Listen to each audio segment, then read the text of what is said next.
Legend of Total War here, and today we're doing another top 5 Total War Warhammer video. This time I'm covering the top 5 heroes that can be recruited on the campaign map. With that being said, let's jump straight in now to number 5. Coming in at number 5 is the Gunnery White for the Vampire Coast. So this is certainly not something that should be put into melee, even if it's got its Rotting Promethean mount, but its range damage is really quite high up there. There's probably only one or two hero types out there that can match this in terms of a straight up firefight. Those of them that actually do have ranged shots. Because this has a lot of armor piercing damage and a hell of a lot of ammunition. Now, that alone doesn't make it particularly special. What makes this hero particularly special is its support abilities on the battlefield. Specifically, the more powder ability. Now, of course, it's got a whole bunch of other ones, but the more powder ability, that's what really makes this a top 5 hero. This is the only ability in the game that allows a lord or a hero to actually replenish a decent amount of ammunition for another unit. Now, that wouldn't be of any use to races that don't use a whole lot of ranged weaponry, but it's very useful for the Vampire Coast because they use a hell of a lot of artillery, and some of their units run out of ammunition very quickly. So giving, say, the Big Bess another load of ammunition can really come in handy. Each use of this replenishes 7 shots. Now that can be quite a lot. If you add it all up, 35 additional shots on your best artillery piece or a Necrofex Colossus, that can really rack up a lot of kills. So even though this creature right here won't necessarily get a hell of a lot of kills, it can get a lot of proxy kills through its abilities. Most of the other abilities it's got, though, are a little bit on the meh side, but definitely the more powder ability is what makes it a top 5 hero. Anyway, let's now move on to number 4. Coming in at number 4 is the Master Engineer for the Dwarfs. So it's a very similar unit to the Gunnery White, performs essentially the same role in terms of how it gets kills on the battlefield. It's a infantry unit that has a gun. It's got similar amounts of ammunition, similar amounts of range, but I would say that the Gunnery White actually is able to inflict more damage per shot, or more DPS, than the Master Engineer. The Master Engineer has a bit more armor and melee capabilities than the, I guess, dismounted version of the Gunnery White, but I don't really know which one would actually win in a melee fight. That's not what they really should be doing. So if this thing isn't better than the Gunnery White in terms of killing potential, how is it better than it as an agent? Well, it's because of its traits here. As it levels up, it becomes more and more useful to have these guys attached to your army, even if it doesn't do anything on the battlefield. In fact, not even having it do anything is absolutely fine. So starting from here and going our way through its skill tree here, you'll start to see why this thing is so damn good. So the first thing you get is reload time reduction. That's really good if you really need to shoot the shit out of an enemy that's coming at you pretty quickly. Getting an extra 8% of your ammunition into their face, that'll really come in handy. Now, in addition to that, going a bit further, you can increase the ammunition of your artillery and infantry with this unit by 20%. Now, I usually have my dwarf armies filled with usually about 40% missile units. So, increasing 8 units ammunition by 20%, that is more ammo than what the Gunnery White could produce, even if it uses up all of its ability for more powder. But it doesn't stop there either. It's also got triangulation here, which increases the amount of damage that all of those units do. Then you've got ballistics calibration. It has to be close to the unit, but it can increase accuracy and reload skill. This is particularly useful for grudge throwers because they're bloody inaccurate. Then you've got ballistics instructor here for an additional 9% range for artillery units, especially useful for all artillery units. Getting that little bit of extra range can really help you out. And then you've got extra powder here, just having him stand by his artillery and doing nothing, get extra 10% explosion and armor piercing explosion.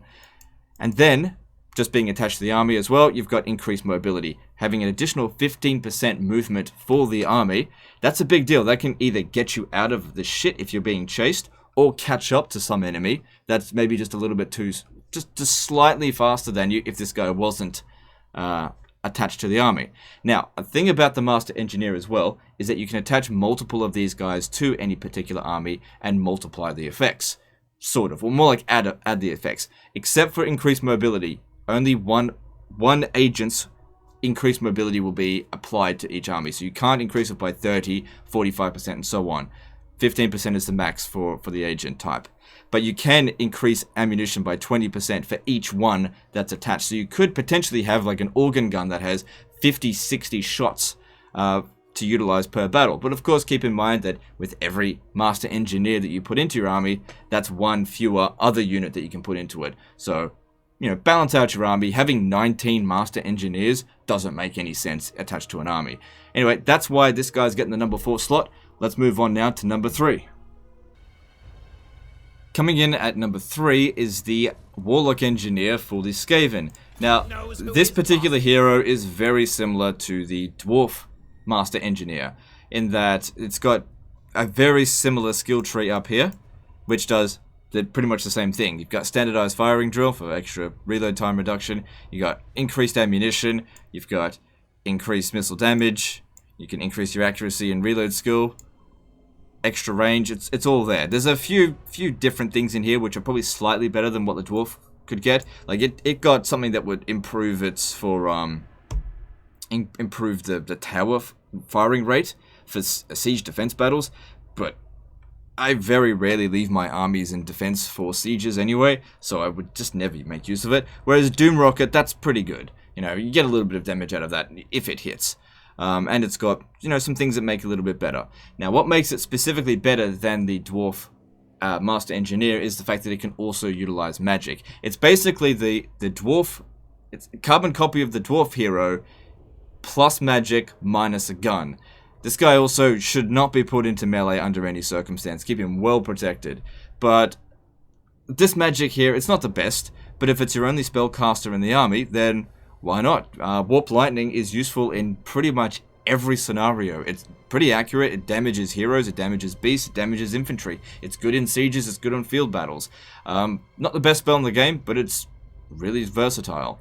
But again, just having him hang around just passively to provide those bonuses is enough reason. And then of course you've got the increased mobility. Now again, the Skaven is another race that has incredible missile units. If this guy here was for, say, the Beastmen or for Chaos, it'd be totally useless, because those don't really focus that much on missile units. But because the Skaven and the Dwarfs have such a huge powerhouse of missile units and artillery, they really do need to have these guys attached to to their armies, which is why this guy's getting the number 3 slot.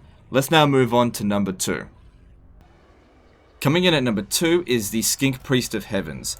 So, the Lizardmen have access to 2 laws of magic, Heavens and Beasts. And in my opinion, the Heavens law of magic is just way better than Beasts. I recently did a video called the Top 5 Laws of Magic. If you haven't watched that, you should check it out. Where I went through the top 5 laws of magic, and the Heavens law got the number 2 slot. Beating it, what beat it was the law of vampires.